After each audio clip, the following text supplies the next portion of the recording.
In a surprise turn of events, Kanye West has now issued an apology to the Jewish community over his anti-Semitic remarks that sparked criticism several months ago. Now he's saying that he has sought forgiveness and regretted any pain his words might have caused. On Instagram, he posted a statement saying, "I sincerely apologize to the Jewish community for any unplanned outburst. It was not my intent to hurt or disrespect, and I very much regret any pain I may have caused. I am committed to begin with myself and to learn from this experience in order to ensure greater sensitivity and understanding in the future." He went on to say, "Your forgiveness is important to me, and I am committed to repairing and advancing unity." In response, the Anti-Defamation League released their own statement saying, "After causing untold damage by using his vast influence and platform to poison countless minds with vicious anti-Semitism and hate, an apology in Hebrew might be the first step on a long journey towards making amends to the Jewish community and all those he has hurt." While they did say it is a step in the right direction, they also said ultimately actions will speak louder than words. And while this is the first time Kanye's apology sounded somewhat serious, he did make another kind of apology back in March when he took to Instagram and wrote, "Watching Jonah Hill and 21 Jump Street made me like Jewish people again. No one should take anger against one or two individuals and transform that into hatred towards millions of innocent people. Thank you, Jonah Hill, I love you." His bizarre post did not get a response from the actor, but the directors of 21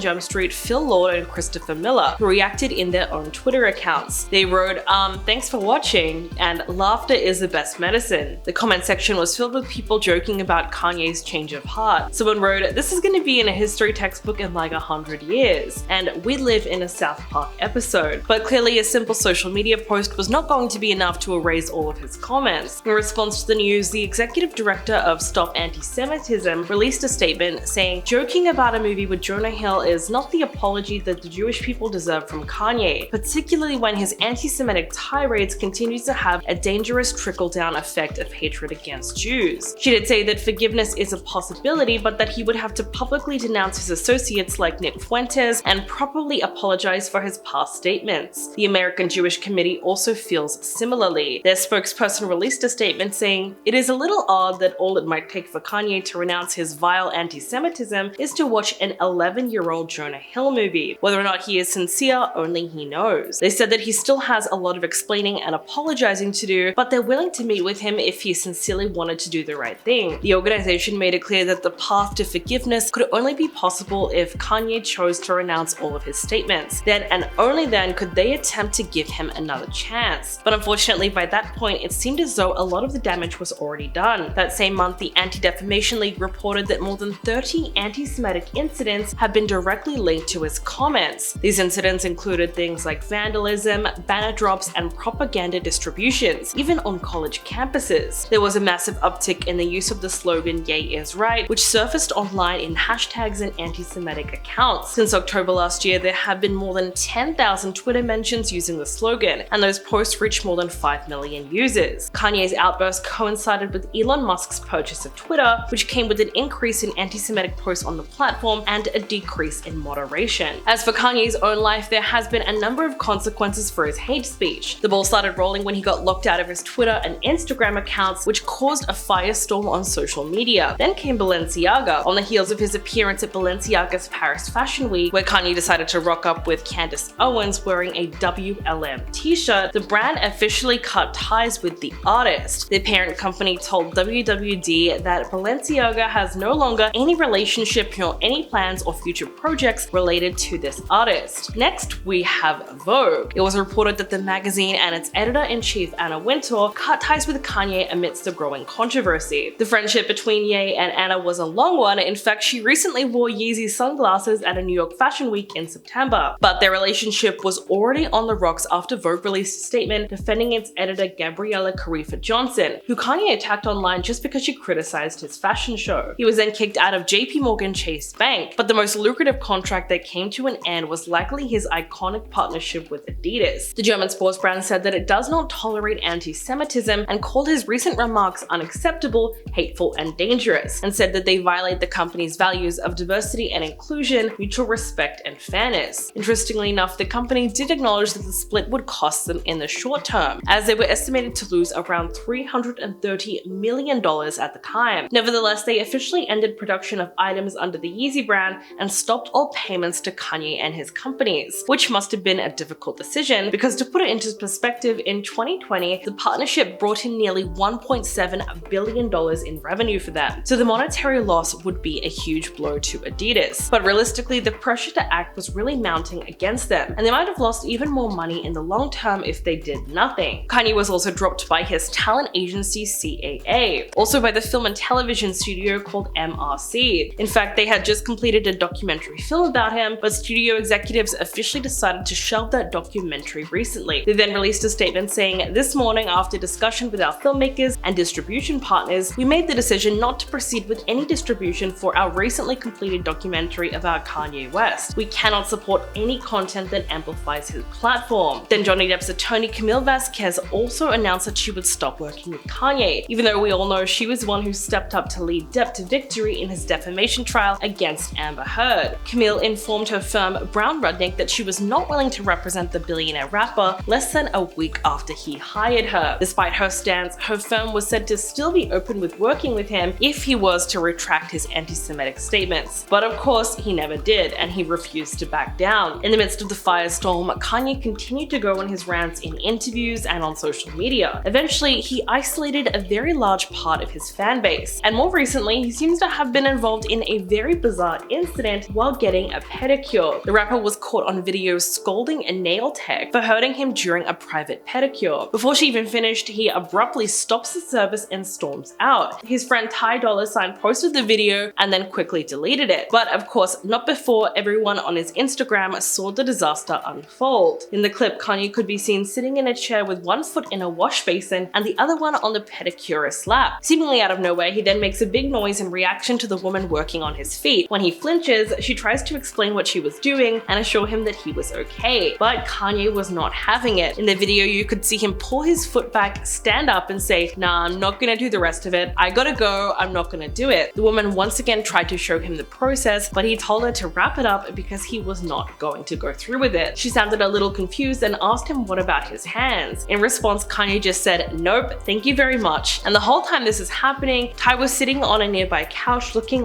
really uncomfortable. He then stares blankly into the camera after witnessing the cringe-worthy moment. Kanye didn't seem to give it a second thought though, as he nonchalantly walked over to his friend and started talking about music. As we know, he spent the majority of his summer gallivanting around the streets of Europe without shoes on. Jason Lee, who spent a good chunk of 2022 working as his head of media and partnerships, claimed that he was going barefoot to prove a point and stage a PR stunt. He said, "I think the fact that people are talking about Kanye's feet just shows how much power he still has in the wake of cancel culture." He called it a smart and strategic move and said, "I wouldn't be surprised if the next time we saw shoes on his feet would be a project that he designed." So maybe going barefoot was all a part of Kanye's master plan. But he did cause a lot of controversy for his lack of clothing in Italy. He and his wife Bianca Censori was spotted wearing some very interesting clothing while traveling all around the country. A ton of paparazzi photos then showed them walking barefoot on the road. Bianca was usually wearing very sheer clothing, and Kanye, on the other hand, seemed to be a little too overdressed with a lot of layers. What came with this was a lot of criticism from a portion of Italy's residents because of what they perceived to be overly revealing clothing. Some people went as far to even call for Bianca's arrest or asking her to get kicked out of the country. One user suggested that a law would enable the police to arrest whoever simply doesn't comply with the indecency rule. Others wondered if the couple could be kicked out of the country for their attire and described it as completely disrespectful to a conservative Catholic culture. But could she have really been punished for these outfits? Well, the people who are calling for it to happen would be referring to an Italian law that penalizes people for wearing inappropriate attire. The Italian Constitutional Court states that individuals could receive fines ranging from 5,000 to 10,000 euros or face imprisonment of 4 months to 4 years if they expose themselves in a location that is frequented by young people. But why were the two of them in Italy in the first place? Well, Travis Scott's recent show was in Rome at the ancient Circus Maximus Stadium. While he was performing, he introduced Kanye as a surprise guest. He then made a little speech about how much he meant to him and praised his rap career. He said, "There is no utopia without Kanye West. There is no Travis Scott without Kanye West. There is no Rome without Kanye West." And then Travis went on to describe Kanye as the only human being on the planet that has ever walked side by side with him through anything and everything. It was the first time that he had performed live since his mass cancellation, as we know, after he made those series of anti-Semitic remarks. So it was definitely a controversial decision on behalf behalf of Travis Scott to even have him there. And even worse is the fact that he was a surprise guest, meaning the people in the audience could not have expected that. Because as we know, Kanye's comments have obviously hurt his career considerably. So what do you think about this latest news story and everything that's been happening with Kanye at the moment? Please let me know in the comments below, and I'll catch you guys in the next video.